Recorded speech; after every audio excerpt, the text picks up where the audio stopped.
ഗേളി മീഡിയയിലേക്ക് സ്വാഗതം. എൻ്റെ ചാനൽ ആദ്യമായിട്ട് കാണുകയാണെങ്കിൽ സബ്സ്ക്രൈബ് ചെയ്ത് സപ്പോർട്ട് ചെയ്യുക. നിങ്ങളുടെ വിലയേറിയ അഭിപ്രായങ്ങൾ കമൻറ്റായി രേഖപ്പെടുത്തുക. അപ്പോൾ നമുക്ക് കുടുംബശ്രീ ശാരദ സീരിയലിൻ്റെ എപ്പിസോഡിലേക്ക് പോയാലോ. ഇന്നത്തെ എപ്പിസോഡ് എല്ലാവരും കണ്ടു എന്ന് വിശ്വസിക്കുന്നു. നമ്മുടെ പപ്പിമോളും ശ്യാമയും കൂടെ വീട്ടിൽ നിന്ന് ഇറങ്ങുന്ന സീനാണ് ഇന്നത്തെ ലാസ്റ്റ് സീനിലുള്ളത്.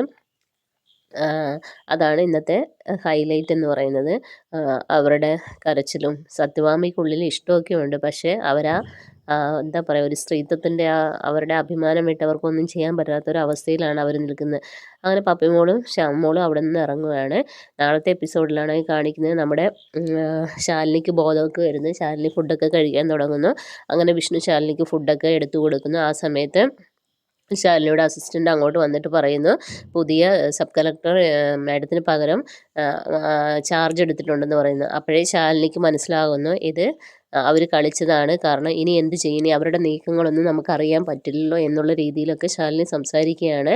അവർ കരുനീക്കുന്നുണ്ടാകും. കാരണം ജപ്തി ചെയ്യാൻ വേണ്ടി ഞാനില്ലാത്ത സമയത്ത് അവർ കടന്നു ചെല്ലും, അത് വല്ലാത്ത പ്രശ്നത്തിലേക്കായിരിക്കും പോവുക എന്നുള്ള കാര്യം ശാലിനിയും വിഷ്ണുവും സംസാരിക്കുകയാണ്.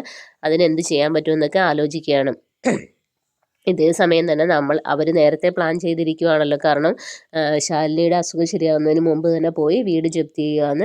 പിന്നീട് കാണിക്കുന്നത് വീട്ടിലെ സാധനങ്ങളെല്ലാം ചന്ദ്രബോസ് വന്നിട്ട് എല്ലാ സാധനങ്ങളും എല്ലാം വീടിൻ്റെ അകത്തെ എല്ലാ സാധനങ്ങളും വലിച്ച് പുറത്തേക്ക് ഇടുകയാണ്. അപ്പോൾ എല്ലാവരും കൂടെയുണ്ട്. അപ്പോൾ അവിടെ അപ്പം സത്യഭാമ നല്ല സ്ട്രോങ് ആയിട്ട് തന്നെ നിൽക്കുകയാണ്. അവസാനം സത്യഭാമ നോക്കുന്നത് കൃഷ്ണൻ്റെ ഒരു വിഗ്രഹത്തിൻ്റെ ഒരു ഫോട്ടോ ഉണ്ട്, അതിലേക്കാണ് സത്യഭാമ നോക്കുന്നത്. അപ്പോൾ സത്യഭാമ പറയുന്നുണ്ട് ഞാനിത് എടുക്കുവാണെന്ന് പറയുകയാണ്. അങ്ങനെ വീട് ക്ലോസ് ചെയ്യുകയാണ്. സർക്കാരിലേക്ക് കണ്ടുകെട്ടുകയാണെന്നും പറഞ്ഞിട്ട് വീട് അടയ്ക്കുന്ന സീനൊക്കെയാണ് നാളത്തെ എപ്പിസോഡിലുള്ളത്. അപ്പോൾ എല്ലാവരും എപ്പിസോഡിനായി വെയിറ്റ് ചെയ്യുക. നല്ല അടിപൊളി എപ്പിസോഡുകളാണ് വരാനിരിക്കുന്നത്. അപ്പോൾ ഓക്കെ, ബൈ ബൈ, താങ്ക്